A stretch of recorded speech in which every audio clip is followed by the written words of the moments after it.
And welcome back to the Boundary Corner podcast. Along with my partner Brian Siegler, I am Curtis Wilson. We are a part of the College Huddle Network.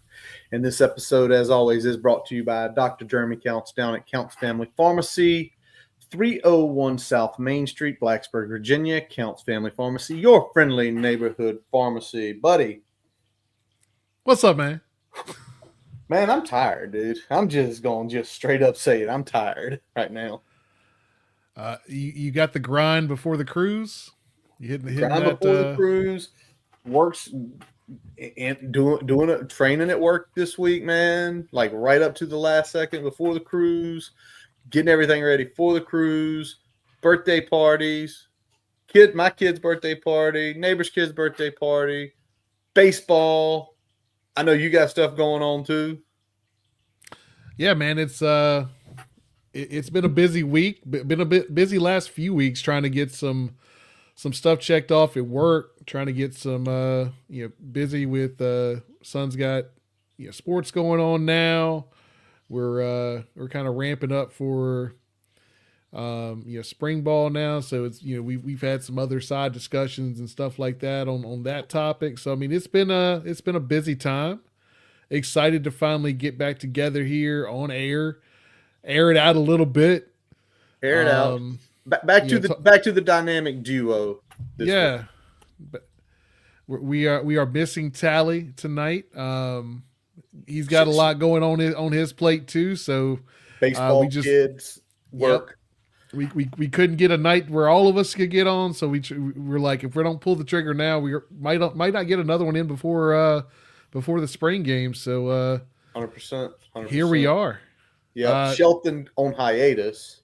Our buddy, Coach Robbie Compton, heading to Chalk Talk in less than 48 hours. We might have to convince him to come on when we get back. I think so. Josh, what am I sipping on tonight? Tonight, I am sipping on Scotch. You know what Scotch it is, right, Brian? Think about it in the bar downstairs. Is it the blended? No. It's the Kirkland. It is you got the Costco Scotch. All right. So for those who may live in South Carolina or Maryland, go to Costco, get you a bottle of the Black Label Kirkland Scotch. My neighbor Andrew down the street recommended it years ago. Basically, it's a Johnny Walker Black, and it's like $50 for a handle. We drink it. Brian's had it. He knows it's good. Oh yeah. You know what? What's that? It's cheap, but it's not cheap. It's cheap for what it is. There you go. It's cheap for what it is. Exactly. And by the way, Brian, the vodka we had last summer. Yep. What, $12 for a handle?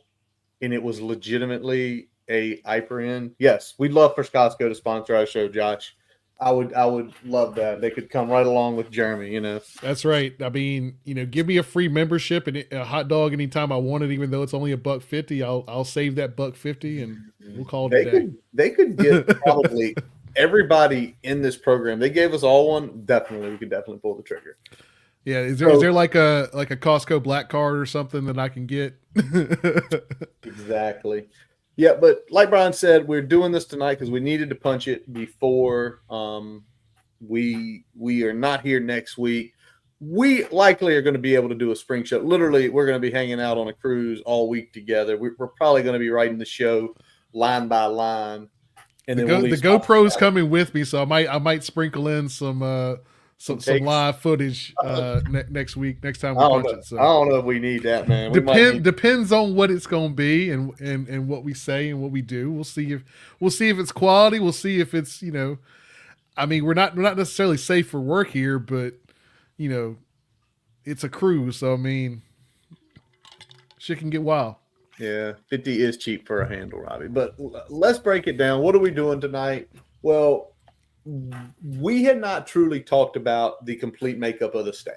We had French on just a couple weeks ago to go through kind of the new scheme, what we were expecting. But we never had that chance to talk about, well, what does new staff look like? We talked about some of the hires here and there, but what are our takes on it? And we wanted to break into that tonight. Then we wanted to break into, obviously, what came out a little earlier this week, with basically the new roster, the new height, weight measurements, seeing all that. We've also seen some tapes. Shout out Colby, Andy, David, put them out there. Some takes from what's going on inside practice. A couple things that piqued our interest, but we're going to unload just quite a few things tonight. And Brian, let's just start overall with the staff changes. I want to start on defense because that's the first one we did. Everybody knows we've hired Sam Cephas as the defensive coordinator. As of right now, what is it, March 25th? March 26th. 2025, year of our Lord. This is how the staff shakes out. And Sam Cephas does not have a position title. He is defensive coordinator, what we expect to be a walk-around defensive coordinator. Now, let's go real quick, just hit the rest of the staff and talk about some things. J.C. Price still here, associate head coach, defensive line coach. Derek Jones, Cheetah still at corners. Pearson Prelude, still the safeties coach. Sean Quinn is now the outside linebackers coach. Xavier Adibi, X to the Z, call him X, however you refer. He is now the inside linebacker coach. With the two new hires, Jerry Wilson, who came up from Georgia Southern, I believe he was Georgia Southern. I have to pull my notes on him real quick. Who played under Sam Cephas as a defensive lineman down at Wofford, is the edges coach. Brian Whitehead, he coached defense with Cephas down at Wofford, is the nickels coach. And obviously, if you look at the chart, there are a plethora of just defensive assistants laying all around, JGW, safeties. You're looking at DeVault Smith, cornerbacks, Jansen Johnson Jr., D-line. So a plethora of assistant coaches on here. Brian, I want to ask you this first. When everything finally came down, I think me and you've been speculating. Were you shocked that there were no additional movement on the defensive staff? Everybody who was here, with the exception of Chris Marv, is still here. I think so. If I'm circling a spot on the field that I'm surprised that this person still is coaching that unit, given what we know about Cephas, given what we know about what he's bringing to a table from a role that the safeties play in the defense, I was expecting someone different at that spot. And that's not to say that Pearson can't get it done, but I think a combination of, having less prior experience, not being the best unit last year, doing something different with the safety unit this year, I thought that was going to be a prime time to him transition back into more of a, not necessarily off the field role, but a more behind the scenes role in this staff. And we didn't see it. And that's not to say it's something to be, to Josh's point here, something to be concerned about.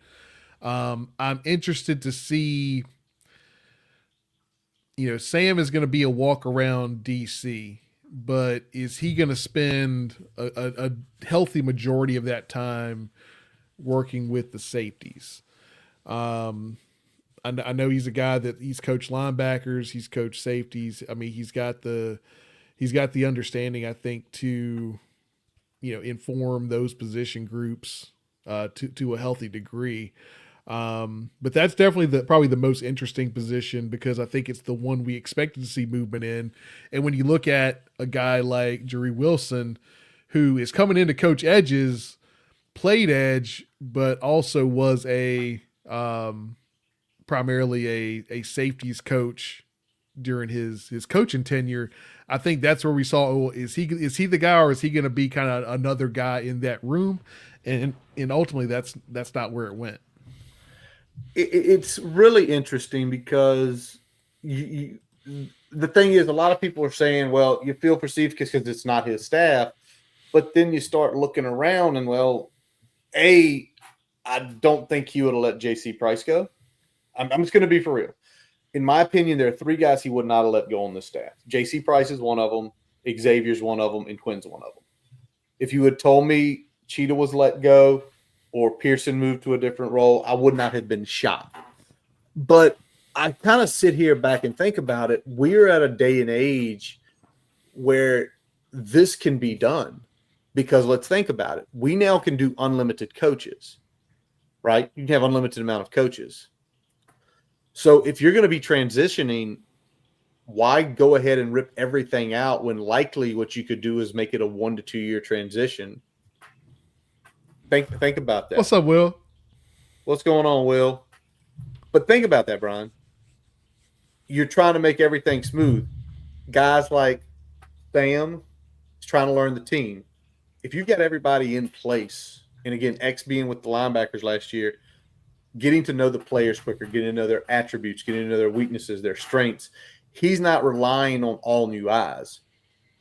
Even in the safeties room, right? Even in the corner room. So I think that's why this was done. I'm going to have a question in a little while concerning recruiting. Let's see. Is Edge not really outside linebacker now? And, well, that's the question, Robbie, that we're going to probably be asking up to the spring game is, like, for example, is there going to be could there be, Brian, you go back to what we talked about with French and just kind of looking at it yourself, could edges be guys playing the 5-tech, not playing outside that? And that's more outside linebacker responsibility if we go to a 3-man front. I mean, I know we're going to get to it, but the stuff we've seen, I'm seeing a whole lot of kind of 2-4 fronts, 2 down, 4 linebacker. You know, you got an edge that stand up that's really almost like a, you know, playing in a lot of ways like a 3-man front outside linebacker. It's going to be interesting to see. I mean, Prize said it's going to be a multiple defense. I expect it to be a multiple defense. You know, you've got a lot of positional, I think, fluidity there because you're going to have guys that are playing the edge that are going to, you know, kind of be lining up in different positions depending on what the front call is, whether it's more of a, you know, odd front in those nickel packages. I think remains to be seen, and how that impacts, you know, who's coming off the field. More than likely a defensive lineman in that case, but you know, maybe not. I guess we'll see as things progress and we start to get some more tape on what defenses they're in alignment in outside of base, which seems to be a 2-4-5 alignment from everything we've seen so far. Yeah. The other thing, and I don't know if this was a shock, but I think it's a big vote of confidence that Xavier is moved to an inside linebacker role.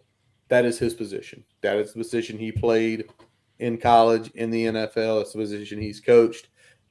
I think, and a lot of people will say, well, that could be Pry pushing it. I do believe that if Cephas did not believe he could coach a position, I think he would have said he needs to say assistant, and we would have seen Quinn move over. I think that might have been my biggest shock, was he is the inside linebacker coach. He is going to be coaching Woodson. There's going to be Woodson, Keller, Clatterbaugh, and I know I'm missing a couple guys' names right now off the top of my head, but he is going to be those primary guys' coaches. And I like that because it's basically 2 guys, and sometimes 1 if we go to a 3-high look. Yeah. Let me ask this. So we got, and I mean, I think the even in the new like meeting rooms, like they've got the positions on there, but now we got these like different position groups, right? So we got Quinn is outside linebacker, X is inside linebacker. Are they running a linebacker media session together? Are they splitting that up? I'm trying to think about when you're having a film session with your group. Are we looking at splitting that out into a smaller group, or are we looking at Quinn and X are going to be in that room, pretty much running the linebacker group as a combination? They've got these titles attached to them, but they, for better or worse, are the linebacker and co-linebacker or assistant linebacker coach or whatever the hell you want to call it here. Those two are coaching the linebackers. And then, you've got Jerry with edges. I'm guessing he's going to be in there with JC, but or is he going to maybe be in not. the outside linebacker? But maybe room? not. Is he going to be in there with Quinn and X? I think that's where my head goes when I'm looking at this. Like, I think it's pretty safe to say, you're going to put Whitehead in there with Pearson. I think there's a good amount of overlap there in terms of what you're looking at on tape. Obviously, Nickel's going to have some cornerback responsibilities as well, and a lot of coverage related aspects. But it's really going to be like having an extra safety, and that's really where where it makes sense for me. But I'm interested from a just schematically how this is going to be handled, because I'm not sure exactly what. I feel like the roles have been defined well here, but I just don't know. Where's everybody because of how going? much positional flexibility there is. I'm not sure exactly how they're planning on dividing up those smaller group off the field coaching sessions. Well, yeah, because like you said, edges could be in the line with JC, or could outside linebacker, edges, and defensive line be all in the same room together? And is X going to have his group together, and then you're going to have Quinn and Jerry Wilson, with their groups together? And is it going to be a mix and match depending on what the specific install is for that week? Exactly. Or but then think about this: practice, you go to whatever it is. Well, you go to the 3 high safety look, and I know you're gonna you correct me on this, but there are times a certain position, the certain safety that is the closer to the box, and you've seen the alignments. It's almost like they're an outside linebacker, right? They're almost playing the old star position, the old whip position. Could they be going in the linebacker room doing cross training because of where they're aligned? It's like they're not really doing safety stuff. It's the combination of doing linebacker and safety responsibility, right? Are they going to go in there? Because we have rooms overlapping a ton this year. Yeah, and I mean, we had some of that in the system last year, but I think the lines have been blurred a lot more, not only with the way they're handling the staff, the way that we have recruited, especially in the portal this last year as well. There's a lot of position fluidity. I know, Coach Pry has always preached having positional fluidity and being able to play at multiple positions and things of that nature. And I think it's not so much that this guy can be this and this. I think we have a lot of guys that it works in our favor for them to be kind of hybrids, because there's certain positions that, at least if not historically, certainly recently, that we've had trouble recruiting. Yes. And I think this gives us a little bit of an advantage from that standpoint, because we can bring in highly rated tweeners all fucking day. Yes, we can. We've struggled at bringing in the true Mike. We've struggled at bringing in that true nose that can be dominant. We've struggled at bringing in a safety that can really bring the damn hammer. Yeah. While still being able to cover. And this gives us, some of that flexibility, I think, to kind of fill in those gaps a little bit. So that is kind of what's got to happen. And I mean, we're going to talk about that in a few minutes, but let's get back to what you were mentioning a few minutes ago. From the alignments videos we've seen, and again, these are short clips. It's not everything, and it's what effectively the coaching staff wants the media and the public to see. In your head right now, what we're going to see, not only spring game, but about 6 months from now, actually take that back 5 months from now, because it's basically April. Are we looking at a 2-4 front? Yeah, I mean, I think that's going to be your base package is going to be a 2-4. Where could you tell in that one clip? I think Colby had it. Where are the defensive linemen? What techniques are they? From what you could see, and I know it was that weird side angle, but what technique were they at? I mean, it looked like a 3 and probably a 1 or a 2-eye. More than likely a 2-eye. I'd have to look at the clip again to confirm, but I don't think a ton is going to change, at least in the base alignment, from what we were doing last year on the inside. I think everything is going to get interesting. Is how are those two edges how are they going to be deployed, and then when you switch up the front to an odd front, what does that look like?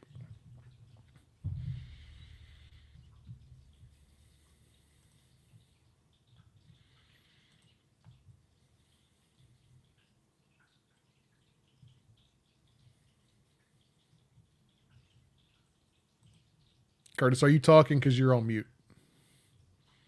I'm running my mouth like crazy over here. What I was saying is, with the interior defensive line, we've always had that one attacking, usually quick twitch. That's Aeneas Peoples last year, acting upfield. Do you think we see a difference this year, or do you think it's more of we're going to see the same, but there may be times where it's not attacking? Because from what French told us, from what we've seen, is that defensive line is to eat up blockers, to stop guys getting to the second level so the linebackers and safeties can pounce. I'm interested to see what it's going to look like. Based on what he was saying in the tape he watched, and on most of the tape he was watching was odd front as the base. So we're kind of in uncharted territory where I don't know if it's going to be kind of a blend of kind of what Cephas has done in other spots and what JC and others on this line have taught historically, and kind of a blend of that, or if there's going to be, very much Cephas footprint across the whole thing out the gate here. From what Cephas has said, it sounds like he's going to be very adaptable, not only to the strengths of the roster, but also the strengths of the staff. Yes, he did say that with Damon down with the Roanoke Times. So the only thing we can do is we can now sit and watch. Obviously, having someone going to these clinics, we'll be definitely picking his brain. And then, we're right around the corner from the spring game and seeing it in person. So it will be interesting. Brian, let's flip to the offensive side of the ball. We're going to touch on that here in a little bit, Josh. Yep, we will be touching on that when it comes to looking at some games. But let's talk about the offense. Obviously, Philip Montgomery, offensive coordinator, currently, as of today, March 26th, not titled with a specific room. Matt Moore, obviously, offensive line. Fontel Mines, the assistant head coach, wide receivers. Brooks still the running back. Brian Christ is now the co-quarterback coach. I think it was the assistant quarterback coach. Brent Davis getting moved to tight end. Stu Holt now officially the special teams coordinator as an offensive assistant. Again, boatload of assistants, including Montgomery's son, Cannon, who's going to be an assistant running backs coach. And let's talk about the staff for a second first. I think this is what we expected, probably maybe even if Tyler Bowen had stayed. Yeah, I think this is kind of where things were moving, regardless of who the ultimate offensive coordinator was going to be. I think you've set yourself up in a better spot with Montgomery because, so I'll say two things here. When you look at Chris' title, he's still co-quarterback coach. So while Philip Montgomery does not have a official position attached to his name, he is the de facto quarterback coach here. Yeah. Because, I mean, otherwise you would call Chris the quarterback coach, just Yes, you like would. they called X the inside linebacker coach, or, you know, Mhm. whatever on the other side of the ball. He would have been given some sort of full range of that title. Yes. So that's denoting that Montgomery is, if not going to be exclusively in the quarterback room, is going to be primarily in the quarterback room. Yep. 100% on that. And what about the Stu Holt move? Do I mean, you like now? Huh? I was calling for it all Well, last year, so I mean, we I'm called it glad. last year, but they did it. They Yeah, they did did it. it. They did it. They did it. And now, effectively, Virginia Tech, in some essence, has a pseudo NFL model. Yeah, and I think when you look at Montgomery's scheme, Brent Davis at tight end makes a lot of sense here because there's not going to be a ton of tight end usage in the passing game. It's going to be a lot more blocking focused. So Chris having that title, I think, is going to be, I think, a good thing for the tight end production standpoint, at least from a run game perspective. And I think that's potentially good news for wide receivers as well, because there's going to be more opportunities for them to get involved in the passing game. All right. No, let me flip to that. What do you think this offense is going to look like right now? Like, is this going to be? I don't think this is full Baylor 2011. Let's just go with that.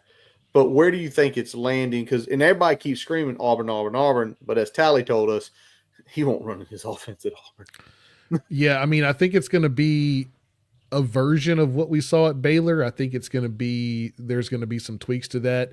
I think the thing that stood out to me, and I mean, it was reflected some, at least. Let's talk about this.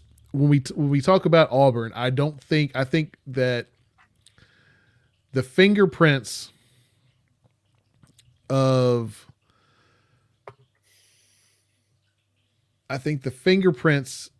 were not his on the offense from a scheme standpoint, but when we look at the pace of play, and I think he's talked about this, he's like, I know that sometimes you got to have a first and a second gear. You can't go, you can't be in fourth and fifth the whole game. Yep. Sometimes you got to be in first and second. You got to throttle it down.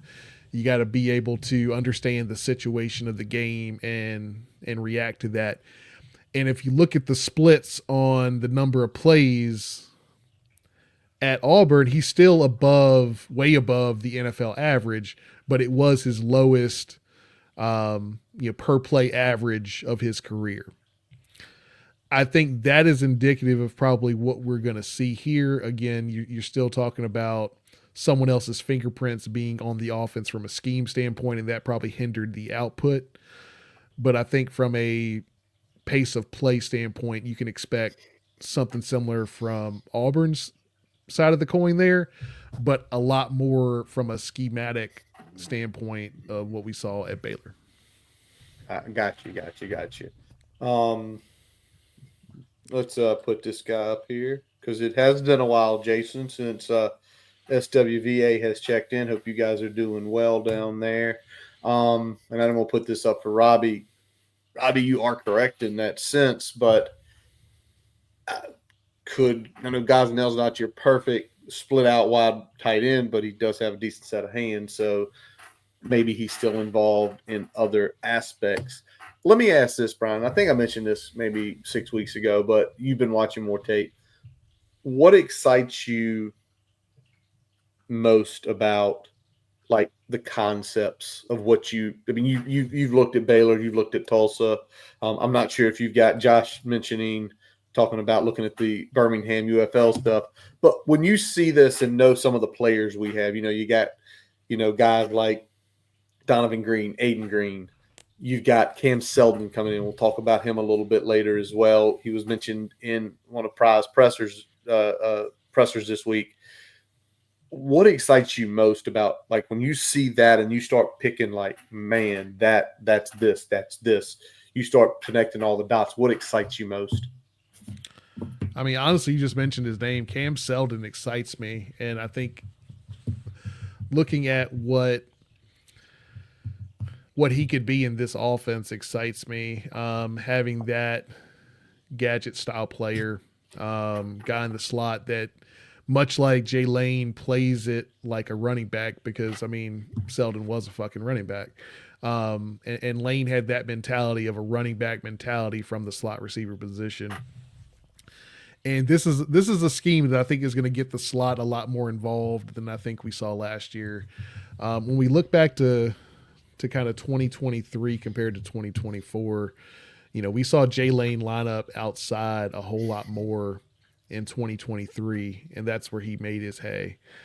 And I think some of the just the scheme and the calls kind of limited what we were looking at. So I think Lane's production was limited. I think in Monty's system, the slot receiver is going to have a big opportunity to eat and do a lot of things in space, and have that running back mentality, but still less of that stuff that is behind the line of scrimmage, which we saw a ton of in Tyler Bowen's system. So you're not going to see the jet sweeps. You're not going to see those as many screens to the slot, but you will see the ball quickly in the slot's hands, 3 to 5 yards, 3 to 8 yards downfield, and let him do what he does best.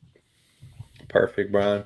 And again, we look more forward to just seeing the tape as we start getting it. All right, let's kind of get ready to close this segment out.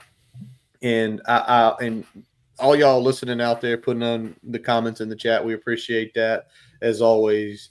So you tell me, because the way it looks, we've got an NFL style system. Coordinators likely not going to recruit.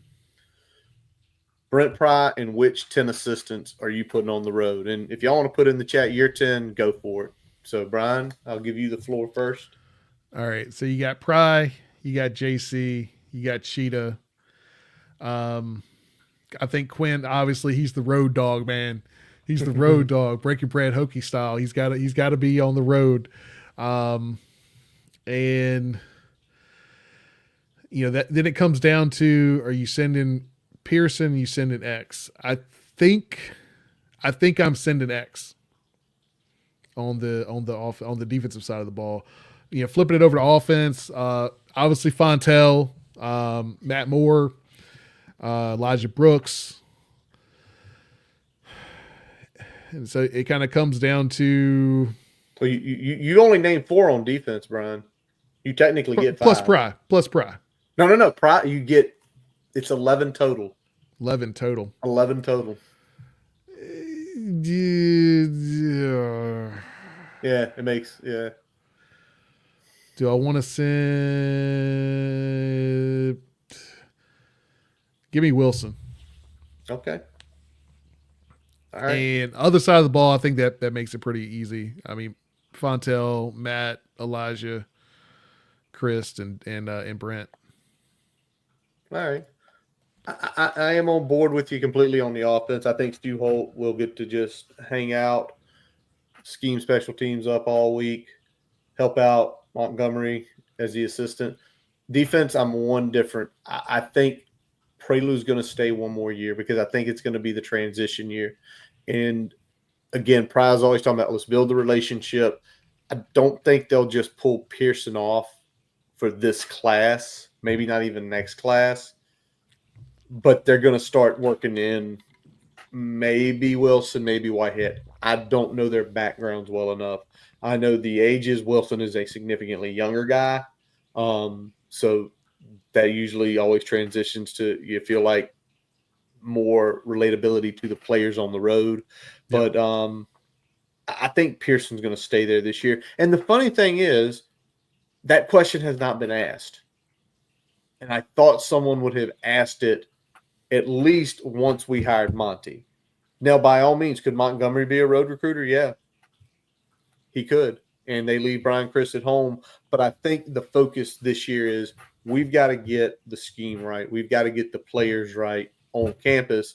Why not keep your coordinators off the road during the weekdays, not worrying about the recruiting trail, just focusing on that. So And I know Go that ahead. that's been a model that a lot of big schools have kind of moved towards, is kind of moving away from a full-time recruiting coordinator and more to, I'm the scheme guru, I'm the closer, because I'm the guy that can best illustrate how players will fit into a scheme and where they could shine, where you can highlight their talents, things of that nature.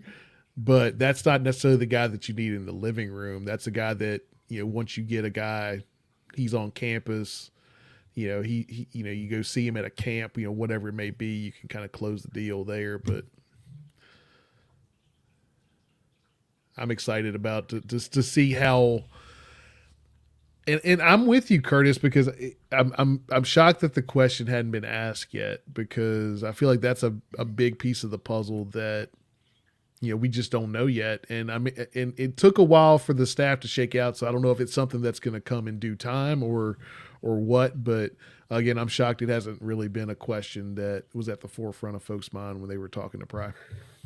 Yeah, and again, I think some people look at it just so much like right on top of what are they going to do while they're here, and it's like, well, there's a bigger game, and I know high school is not what it was, even 5 years ago with the portal, but you still, even with the portal visits, there is still a chance to go in home or go to other schools. Effectively, if you're not one of the staff members that are been assigned to the road recruiting, the only place you can recruit is in on campus in Blacksburg. You cannot recruit elsewhere. So throw this up here. Robbie, right, kind of in line with us, with me, I should say. But it's going to be interesting to see how that goes. And do you like the structure overall? It seems like you do. Yeah, I mean, there's a little bit of nebulous there between like Quinn and Wilson, as far as, and maybe even Whitehead, as far as who's coaching what. Yeah. Um, like, and we've kind of talked about that a little bit already tonight, but I think from an overall structure standpoint, I think it's a good staff. I think they tweaked what they needed to tweak. I'm the only thing I'm concerned about, I think, is going to be, do we have the guys on staff now that can get the safeties where they need to be in those three high looks? Yep, 100% right. So there that is, kind of taking we had been 10,000 feet, kind of getting more on what this staff looks like um, for this upcoming season. Again, so many things to shake out between now and August and that first game down in Atlanta. So it is going to be interesting to see. So let's keep moving and let's get to the roster updates where, I mean, it's that time of year, right, Brian? Height, weight look, what's the New Jersey numbers, whose body looks different when you see them in pictures. So we're going to go through that. We're going to do it just a little bit different. And we're going to kind of go through the guys who were here before, and we're going to then talk about the transfers in general coming in and kind of what they're looking like. But Brian, let's talk about the guys who are here before. And let's start with the cornerback room. As you kind of look through the big list there of the guys returning, who jumps off the page to you? Seeing Dante Lovett hit that 2 bill mark definitely that jumped out at me pretty quick. Yeah, he was 190 last year, so a full 10-pound gain. And what do you think that just says about his body type now and what you saw on the field, and now him with 10 extra pounds? I mean, I think it's identifying a weakness that he may have had and addressing that. I think he's a guy that I think needed a little bit of extra muscle, especially in those press situations. I think he's going to be asked to do a little bit more tackling in Seifkes' system versus Marv's system. So I think it's a combination of those things, knowing he had to get his body right for that, and knowing that just from a pure coverage standpoint, he could probably use a little bit more strength, handling guys up front. Yeah, it's true. And again, he was 190 last year. You know who jumped out at me besides Lovett? Who's that? Thomas Williams went from 180 to 190 or 189. But again, 10 pounds up. He saw significant action last year out there. So I like the look of that. Josh Clark, I'd like to have seen him get a little bit more. 185 is not bad, but again, as we talked before we joined tonight, and Brian, how much weight did you lose during the season, give or take? Usually about 8 to 10 pounds. So that's one reason when you look about where a guy's starting from, why is it important? Well, you're not losing just weight, you're losing muscle because of how hard you're working, how hard you're playing, how much you're practicing. So I wish I would have seen Josh Clark up to 190, but that is what it is. I will say this. I don't know if this jumped out at me, but it was just kind of like, Deloche. Deloche, in the words of Tally, get that man some food. Get him steak, get him some chicken, give him anything you can. Get some weight on Jamari Deloche. Because I think he has talent in 165. You ain't playing much. Yeah, I mean, I think he's gonna need to see about another 10 pounds before you start working him into the rotation there. He needs to at least be up there in Christian Williams' range there. I know it probably isn't much difference with Williams there at 6'1" versus Deloach at 5'10", but as far as frame is concerned, but yeah, you'd like to see him at least be up there in that 175 range before you start trying to work him in pretty heavily there. And I mean, looking at this unit, I mean, we went from a very senior and junior laden unit to a lot of redshirt sophomores, freshmen, a couple juniors. No senior leadership in that room. I think that's going to be a big role that I think Dante Lovett is going to have to step into as being the leader of that unit from both a experience standpoint and just a seniority standpoint as well. Yep, 100%. So there's the cornerback room. All right, this is always the fun room. There are two fun rooms to do when you're doing, or three technically, because I consider linebacker. But let's look at defensive line room, Brian. Let's go down there. And this came out a few days ago. You looked at it, you digested it. But of the guys on the defensive line, whether inside or out, when you started looking, where did you go, whoa? I mean, I went a couple different places. Emmett Laws is the one that jumped out to me the most. Thank you. I feel we've had two position groups. I've got two DeMatha kids in my list. I'm not just like going after all the DeMatha kids here, but hey, sometimes them the breaks. No doubt, man. He came in like 280 last year. He was it's more impressive that when he ended high school, he was like 265, 270. And he's damn near 295 now. He eats. And I think I saw one of the videos from it. It ain't all fat. Oh, no. It ain't all fat. So that was really good to see with him. I'm gonna stay inside. Christian Evans coming in 6'2", 290 already as a true freshman. He should be, in the words of Tally, he should be going to his senior prom, and he is practicing on a football field at Virginia Tech. Yep. And he's got a chip because if y'all remember, we kept talking about it. Remember, he basically won the Under Armour games up in Maryland, did not get any love from anybody, and he comes in as an absolute unit already. I don't know if he'll play this year, but he ain't far from it. Yep. Let's talk about a couple other guys real quick too, Curtis. Yeah. Let's start with James Jonkum. So two things came out of this. Everybody hates his number, and he is firmly in the defensive line group, meaning he's likely going to be playing edge in this system, right? So I think we've learned those two things. 100%. From this roster is seeing his number, hating it, and understanding he's going to be that edge position, and not some sort of linebacker role that he played at his previous stop. So No. Definitely edge with that. Speaking of edges, I love seeing Burgos put on good weight. I love seeing Abby put on the good weight because they're gonna need it this year. Asen Stevens as well. let's talk about your boy Jazari Priester. So, everybody questioned why did they go get this kid from down at Hampton? And it was like, because there were rumors, 6'5" to 6'8".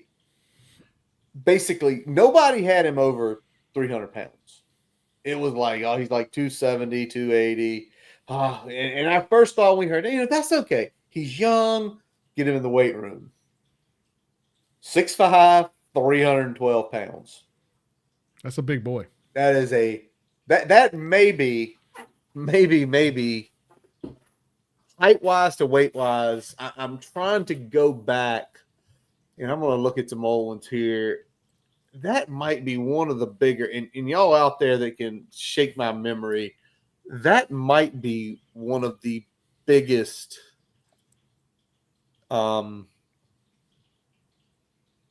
He might be one of the It's certainly the tallest to girth ratio defensive lineman we've had ever.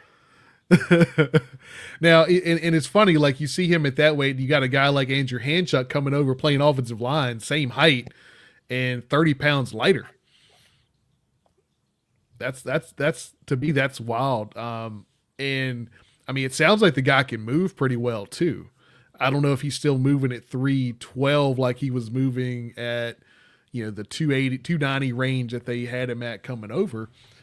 But yeah, I mean, that's about 20 pounds heavier than I was expecting him to come in at. So it's kind of wild, and I'm trying to go to the archives here. And I mean, we'll take the grain of salt that these are the official heights and weights. I'm sure this is not a 1,000% accurate height and weight listing, but I mean, this is what's being put out there. This is what's being put in the program. So, all right, you know who it was? Who's that? Settle was pretty close to that. Settle's like 6'3", like 315, and we know what Tim did. Tim was, for the 3 years he was here, he was unbelievable. But that is a lot of man, and if we're talking about we need a 1 or a 0, if he can get the right leverage, you might have your nose to go true with the true 3-man front. Let's hit a couple other guys here on the defensive line. One, and I don't know if I'm underwhelmed, but Arius Nash, under 280 pounds. I know he's a 3 tech. I know that's not his game. But did you want to see a little more from him, or do you feel like, that he played that at D2? He played against Alabama at that with Mercer. He cut through those guys. Or do you feel like he's got his role? He doesn't need to gain weight. This is his role. So I want to see how we're deploying him. Is he going to be a frontline player in every formation that we have? If he's going to be that 4-eye and kind of move, potentially a little bit wider when we go into an odd front, then, I think that's going to be plenty sufficient in most cases. There might be a couple teams that are, power run focused that might have a little something to say about that. But for most of our roster is more spread oriented and less smash mouth. I don't think he's going to have a problem playing the 4-eye at that. Got it. All right. Anybody else on the defensive line? I mean, you got Bell like 6'1", 235, but I mean, we've seen undersized defensive linemen and edge guys before, so that's not a like. Yeah, that's still not super undersized. Obviously, Jonko's probably a little bit heavier there. He's at 258. Kind of playing at a little bit taller there, but I think those probably are going to be your two primary edge guys with Stevens, Abbey, and Burgos. Exactly, those guys are going to be mixing in there. I'm sure Burgos is going to get kind of that first first run along with Bell and Jonka as far as like who's going to be Yeah. first guys out there. And then the other guys are gonna kind of be fighting for the second unit. 100%. So again, I think overall in a good spot defensive line was. There is nothing like jumping out that scares me that says, okay, we are significantly undersized here. This is going to be a problem for power run teams. So we'll roll on. Linebacker room. Linebacker room is always a weird one. We're skipping kickers. You mean go kickers? No. Let's see. No, I don't. Kyle Lowe lost a pound. All right. There we go. Kyle Lowe lost. He went from 200 to 199. Hey, he had a goal. Got more toned. That's right. That's right. It was cut season. Yeah, linebacker room. Obviously, the way it's looking, Woodson, Keller is probably going to be given the jobs. Woodson up a little bit from last year. Keller about the same. But to me, let's Not look so more. fast, my friend. What's that? I like Woodson blocked in there. We'll see about Keller. Hey, where is it? Hold on. Wait a second. There was a good one in the chat a little while ago. Gotta find it.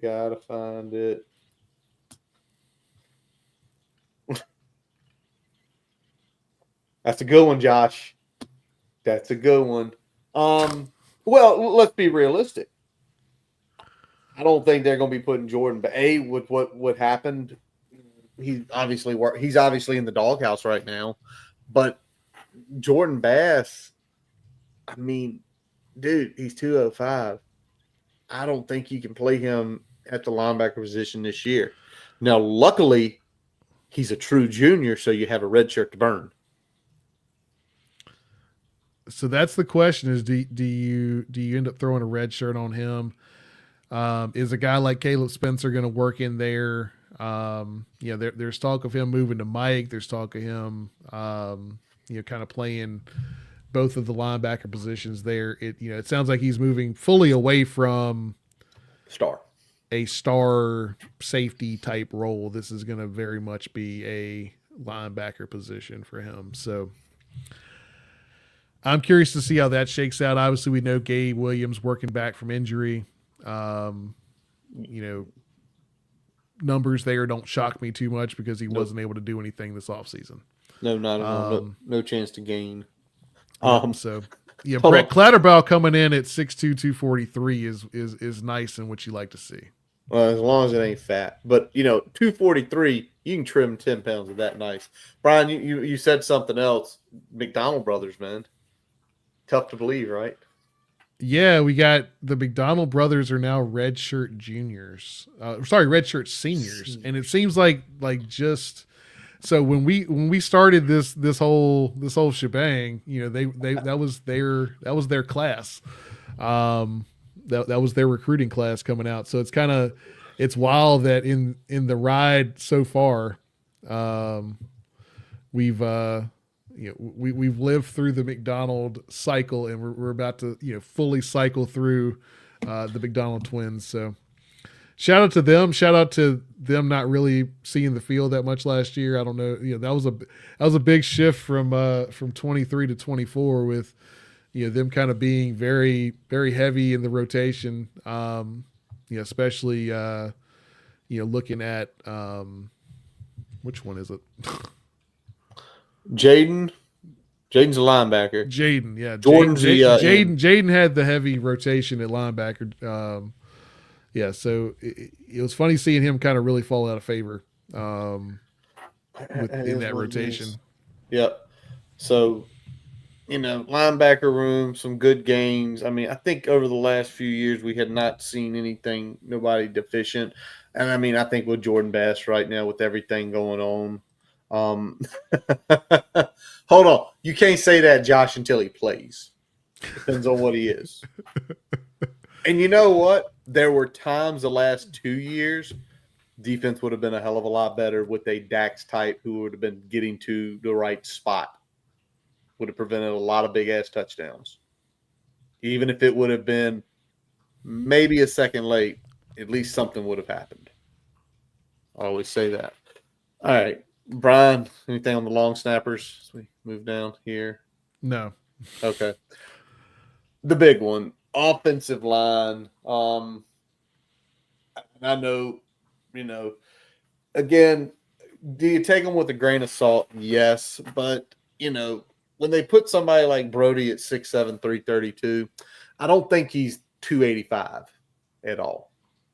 And just Yep. looking at some pictures, he ain't 285. So what are the gains for Brody? What was he last year?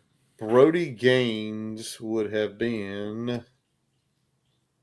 Gotta find the name.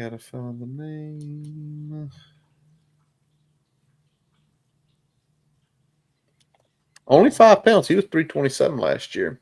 Okay. All right. So I mean, progress. Progress, getting bigger, getting stronger, hopefully. I like seeing Tomas Remack come in at 6'6", 317. Yes. I think if not initially, maybe eventually he's going to be, your left tackle. He could end up sliding into guard. He played guard a lot at West Virginia. He's a swing guy that can play both positions. When I look at the tape, I like Johnny Garrett a whole lot more at right tackle than I do left tackle. Oh, 100%. So if that's what we're operating under, then I'm hoping that Remack can pull out a starting role there at left tackle. But that's good. And looking at this group, I still feel better. Even losing 2 guys that we thought would be starters on this, I still feel better about with what we got in the portal. Yeah, better about this unit overall than I felt about last year's unit. 100%. We did lose. There's not a glaring hole. the glaring hole is not there anymore. We know who the glaring hole is. We don't need to say his name. The glaring hole is not there anymore. No, but the question is, can someone fill that glaring hole and not become the glaring hole? And I think overall, it just, again, with the majority of these guys, we're saying glaring, not glory. Glaring Cole. Who put glory? I said glaring. I didn't say glory. All right. But I think overall, you just look at the room in general, it's built, you're not sitting out here again. I felt like for years it was just like, we are so fucking undersized. This isn't even funny, but I don't feel that way anymore. And I think when we come back in a couple weeks, Brian, definitely we want to hammer what we think the best and the most optimal line is going to be. Yeah, Stoller's huge. Now, how quick can he take a step? Because physical-wise, he is a monster. With decent feet, right, Brian? Carter Stoller had decent feet. Good enough. He's not tripping over himself yet. But, I mean... he looked a lot... So, thinking about big guys that are coming out, he looked a whole lot better than Brody did coming out. There you go. And there was a reason he was a little bit higher rated. All righty. Let's go to the quarterback room, because you texted me this like right off the bat. You're like, look at that, Curtis. And I'm like pulling it up. What was it, Brian? What did you text me that day about the quarterback room? We got Pop over 2 bills. At 5'11", at 2 bills. 5'11", 2 bills, baby.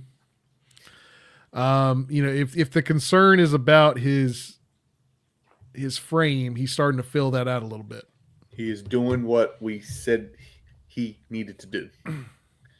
He had to do that. He had to fill out. He could not stick in that 185 to 190 range with how any of these offenses are going to go and with what he has to do. And you love seeing it because it tells you, from my aspect, is he knew it.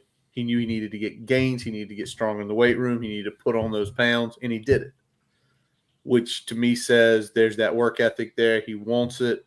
He effectively is the backup quarterback. There is no ifs, ands, or buts about it. So we'll see how it goes. We'll see how he looks in spring. Other than the quarterback room, I think Brand coming in really big. Really big. If you get to go to the spring game, see if you can get 12 and 18 near each other. and try to snap a picture of it, Brian, between, okay, here's both guys being classified as 6'2", 195, 210, probably be a little difference up in here. Yep.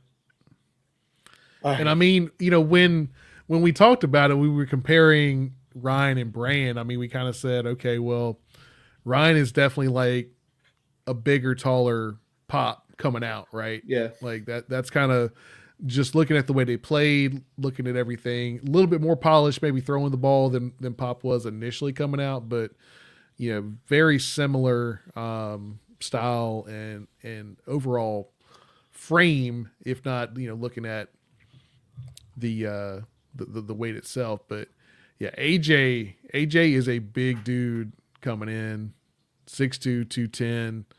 I mean, you could see him very much in the same mold of Kyron as far as Yeah. how if he fills out some more, being in that 225, 230, Kyron up at 235 on his own right there. So you could see him definitely filling out to that level as he kind of progresses through his career. Yep, 100%, 100%. All right, let's go down to running backs. A room that is absolutely banged up right now. We know Overton's out for the spring. We know the kid from Bowling Green won't be down until summer. I think that's, as silly as this sounds, like I'm okay with that because his style and how he ran last year, like I don't think he needs spring. Just get him into fall camp and then turn him loose during the season. But Well, the thing that sucks is not getting him in the. I think the weight program with the team is the bigger loss than necessarily the spring practice. true, but I mean, let me do a little something here. Let me pivot back to that in a second. But take a look there, Brian, and just look at the running back room. I mean, does anything worry you? Like it seems like everybody's at a good weight. You got Coney Mason, Bennett and Hawkins, along with the kid from Bowling Green coming out. Does anything stand out to you? I wasn't expecting to see Hawkins at 219. Yeah, 10-pound gain from where he was at D2 last year. Yeah, so I think that's that bodes well for his transition to this level.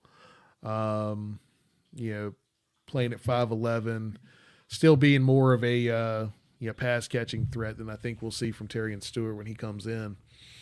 So I'm excited to see what he's doing. He's apparently probably going to get a decent amount of run in the spring, I would imagine, with everyone banged up. Well, Coney. Well, you heard the thing about Coney being out there grinding through, and I'm assuming if he's practiced the way he's practicing, I'm assuming Nick's for Coney, but he will be important. By the way, Stewart 5'9", 220 last year at Bowling Green. So I think again, I think he's fine. I mean, why isn't he here? I think the story is he's got a class he's got to complete. But again, nothing has jumped out. And I think we've said that a couple times, right? And we've got a couple more rooms just to kind of overall look at. But nothing jumps out as saying, are we significantly worse than where we were last year? And in some areas, like offensive line, we're probably better than we were last year. Linebacker room with the emergence of Caleb Woodson, we're probably a little bit better than we were last year. Yeah. So, I mean, looking at offensive line, like we don't have anyone that I think is as good as Chaplin, but I think no. in aggregate we're a lot better. The worst current offensive lineman that's going to get playing time is better than what we had last year. Yeah. Yep. Robbie hit up about Mason. I was going to mention that before we rolled on, but Tyler Mason from down in Mount Airy, North Carolina, bulked up 200, came in at 198. So he is down at that kind of the level. Like, okay, you can play a full season. If we need you, your body is ready for it. Safety room, I think, is going to be – we can look at them. I think literally, Brian, if we look at everybody that's in the safety room, their heights, weights, it's all fine. Fine. Safety is going to be more interesting to probably talk about in a couple weeks where we're going to try to throw darts at where people are going to play, and then when we actually see the game. Because as you look through that, I mean, shortest guy's 5'11", lightest guy's 185. That's safeties. Heaviest guy's 205. And the guy that's 185 is kind of a guy that played a lot of nickel and corner. So makes sense, right? Yep. Again, I think that room, once we see, probably Brian, as you're sitting live at Lane, writing your numbers out, figuring out where Koval is, where Flowers is, where's Ellis, where's Cash. That's kind of going to be the interesting piece, because of those 4 guys that came in, Flowers does have 1 year of eligibility left. Is that going to go is that going to be a deterrent factor of who plays where? We don't know. We feel very confident about Reddish. We'll talk about that in a few weeks. Tight end room. Yeah. Yep. They're there. Everybody stay healthy. Everybody stayed healthy. We're not really adding anyone to the room, in theory. Nope. So this room kind of is mostly stagnant. I think you feel really good about Benji. You feel pretty good about HSG and Zeke. I think everybody else is a big question mark. And I don't think they need to be anything more than that this year. I think that's going to be the guys that you're leaning on in this offense this year. 100%. All right, last position group here before we wrap up the night. That's the wide receiver group. And you talked about what he can be used. And, man, if he ain't built like Deebo Samuel was when he was down at South Carolina, give me some stats on Cam Seldon, Brian. All right, Cam Seldon. Let's find Cam Seldon. He is 6'1", 211. 6'1", 211. Again, we talked about the running back builds. We just kind of came from that area, and you hear that, and you're like, all right, yeah, that's a running back. And that's a wide receiver that's going to be playing like a running back. And I'm interested to see him in action, because he's the guy that I think excited me the most, even though he's a guy that I think there's still a lot of question marks on because of the position change that, it's gonna be interesting to see how we deploy him. Is he going to be a guy that's going to do some stuff out of the backfield occasionally? Probably, but I think he's really going to be that guy that you want to get the ball in their hands in that, that, like I said earlier, that 3 to 8 yard range, and just let them be a guy in space. Well, first of all, Deebo Samuel senior year, 6'2", 210. And if you look at him, the build is there. I think Brian, what excites me about Seldon so much, again, in looking at some of Montgomery's game film, it's those 3 yard drags, it's those flat routes. Because his build, if you were going to say, we're going to put a cornerback on him, it will have to be your best tackling corner. It will have to be your most physical corner. But there are going to be some corners, in my opinion, that are not going to tackle him. Yeah. I just believe that. They're not going to be able to tackle him. And then it becomes, there's your nightmare mismatch. You know what? We're going to throw the safety on him. We're going to put a linebacker on him. Okay, we know he was, where he came out in high school, he was an athlete. He was an elite athlete. It's why he got so highly recruited. It's why he got there, because he does have that explosion.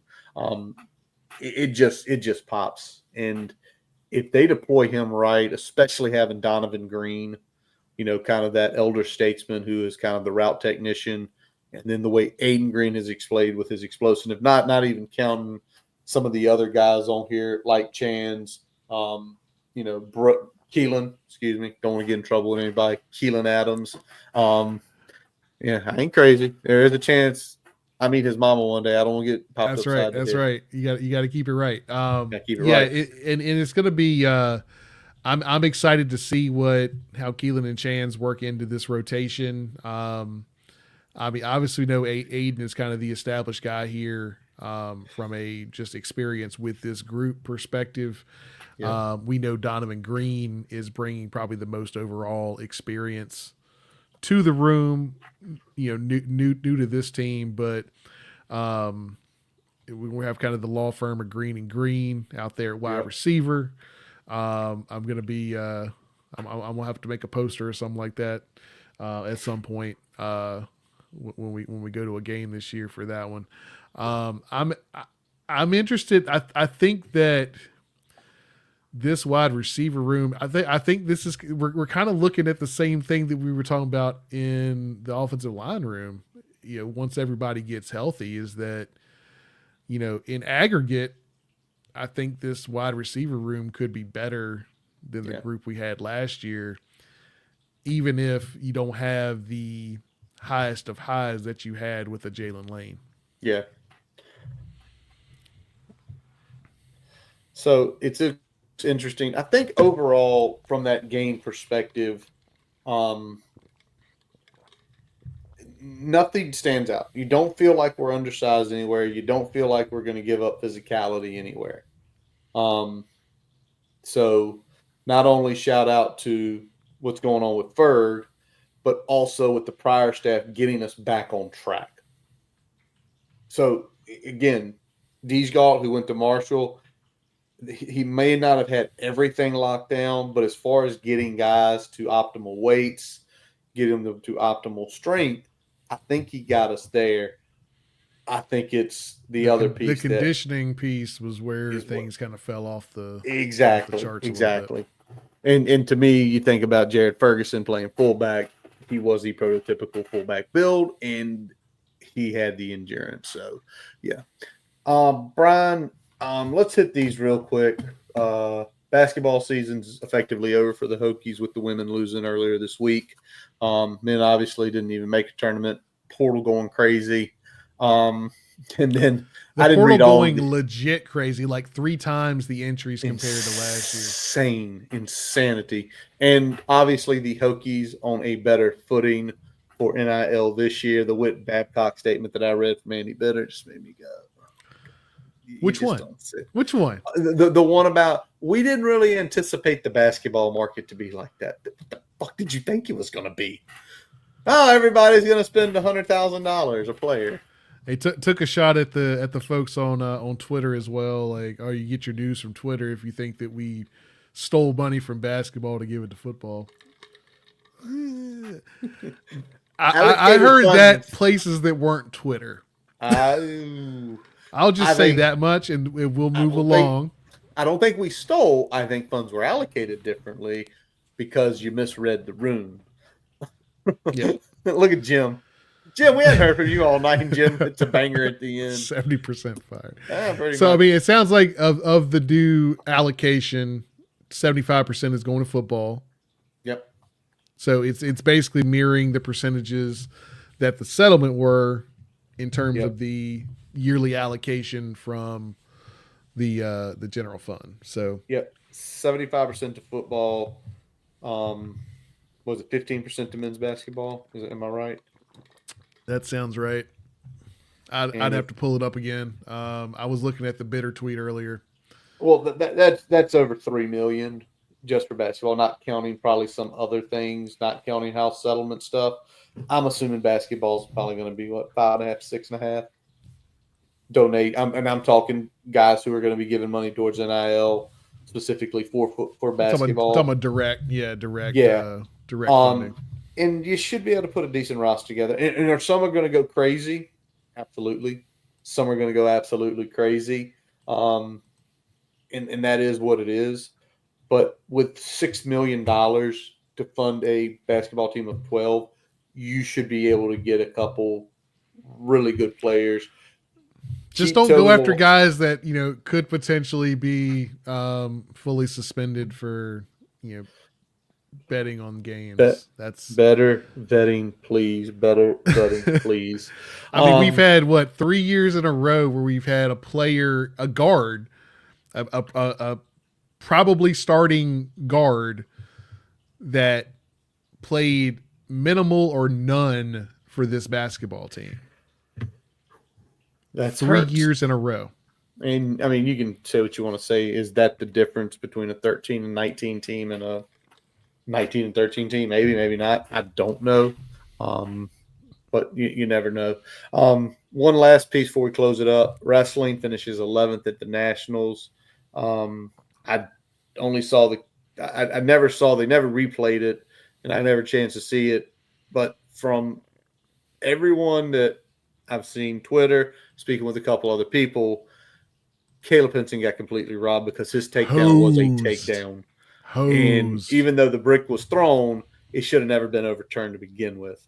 It should have been 3-1, and he should be a 2-time national champion. So, but wrestling was younger this year.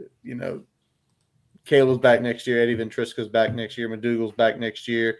You got like a Jimmy Mullen who's going to be back next year. I'll be interested to see wrestling next year because where they finished this year, it was supposed to be a down year. It was. You don't lose a guy like Mekhi Lewis and a few of the other guys from the last few years and have a lot of young guys come on. But I think the potential's there. And I'm not saying national championship. I'm not crazy, but I think to get individual national championships the possibility is there. And I think to get back in the top 5 is definitely a possibility.